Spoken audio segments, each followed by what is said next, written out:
wonderful first graders. My name is Mrs. Cox, and I teach first grade at Belmont Magnet Academy.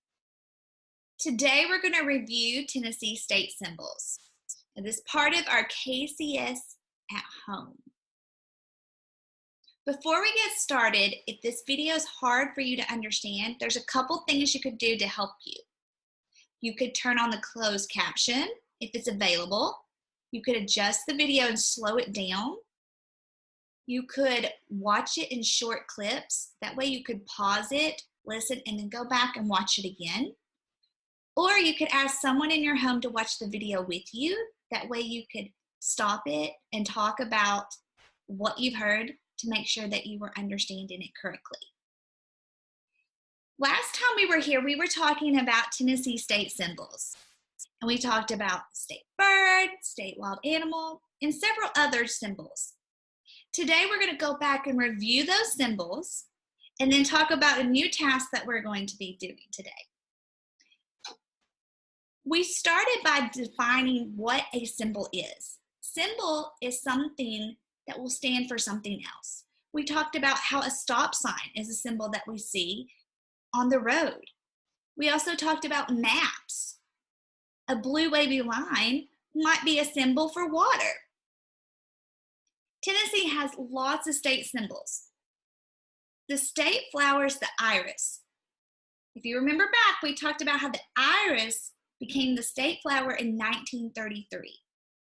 And it's a really cool flower because it can be several different colors. It could be dark red, pink, orange. Most of the time, though, we think about the state flower being purple, the purple iris. It has 6 petals, can bloom in early spring and summer. So we might be seeing some irises bloom pretty soon in our yards or as we're driving down the road. We also talked about lots of other state symbols.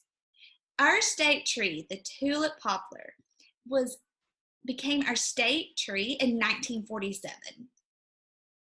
It's a really cool tree because it has really strong wood, and settlers used to use its wood to help build their homes. We can find them all over Tennessee, all the way from West Tennessee to East Tennessee.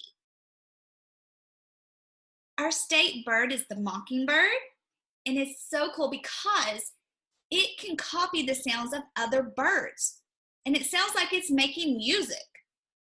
Now, the mockingbird became our state bird in 1933. And that cute little furry animal that you see on your screen, that's our state wild animal, the raccoon. It became our wild animal in 1971. We can find them in the Great Smoky Mountains. Sometimes we can find them in our backyard if it's not getting in our trash can. Tennessee has 2 state songs. We talked about the Tennessee Waltz and Rocky Top. We even kind of talked about how Tennessee has a state fruit. And I wouldn't even think of this as a fruit. Most of the time I think of this as a vegetable, but it's a fruit. Our state fruit is the tomato. Do you remember how we talked about Tennessee has this really cool nickname? It's called the Volunteer State. And our nickname is 150 years old. Actually, a little bit over 150 years old. And that's a really long time. We got this nickname because so many people from Tennessee volunteered to fight in the War of 1812 in the Mexican-American War. And this really famous Tennessean volunteered to fight, and his name was Davy Crockett. The Tennessee state flag was adopted in 1905.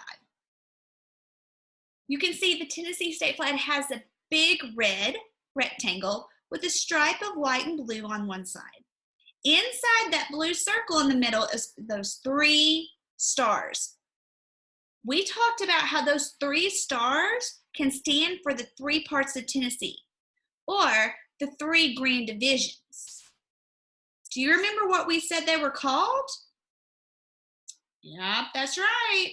We have West Tennessee, Middle Tennessee, and where we live, East Tennessee.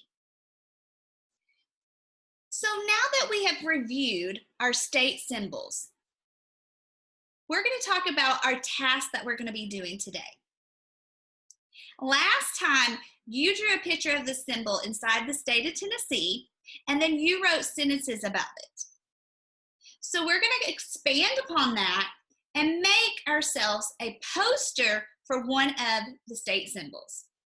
So what you're going to do is you're going to pick a state symbol, and you're going to pick it and draw it on a piece of white paper just like this.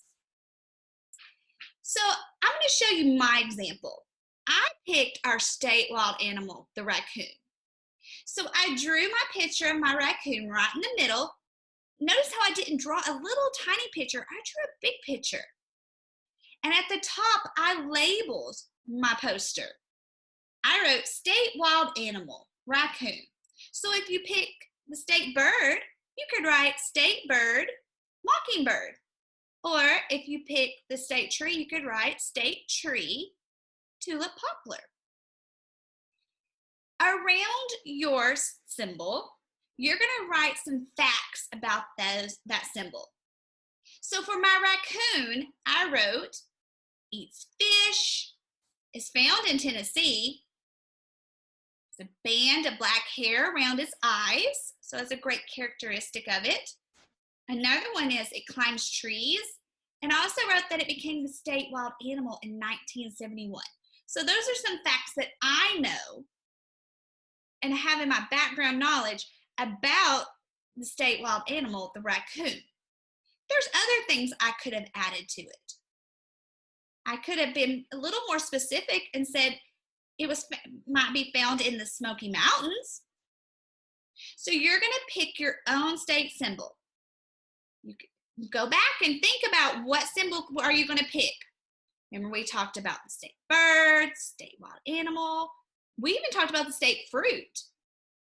So pick your state symbol, draw it in the middle of your piece of paper. Remember, don't forget to label your picture. And then write your facts about your state symbol all around it. Today we've been reviewing our Tennessee state symbols, and I've had so much fun being here with you today. I hope you're staying healthy and safe. Remember, this is part of our KCS at home. My name is Mrs. Cox, and I can't wait to see some of your state symbol posters. Bye.